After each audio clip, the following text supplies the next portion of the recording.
স্বামী চিন্তা করে একটা আদর্শবান মেয়ে আমি পেয়েছি, একটা আদর্শবান মেয়ে, একটা চরিত্রবান মেয়ে। কারণ বাসর ঘরে ঢুকে দেখি স্ত্রী নামাজে দাঁড়া, নামাজ পড়ে দুহাত আল্লাহর দরবারে উঠায়া চোখের পানি ছেড়ে দরদর করে কান্দে, আল্লাহ তুমি আমার মাফ করে দাও। আমি কি জবাব দিব আমার স্বামীর কাছে? আমি কি জবাব দিব স্বামীর কাছে? চোখের পানি ছেড়ে ছেড়ে কাঁদতেছে।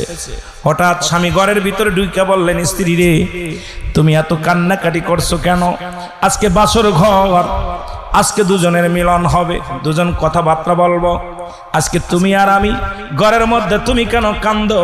তোমার কান্না দেখে আমার বড় মায়া লাগছে, তুমি কেন কান্দো? কয় স্বামী রে আমি আপনার কিসের জন্য কান্দি? আমার আল্লাহ মাফ করবে কি না? আপনার হক আমি নষ্ট করেছি। কয় কেবল বাসর ঘরে আসতে পারলাম না, কেবল বাসর ঘরে আসতে পারলাম না।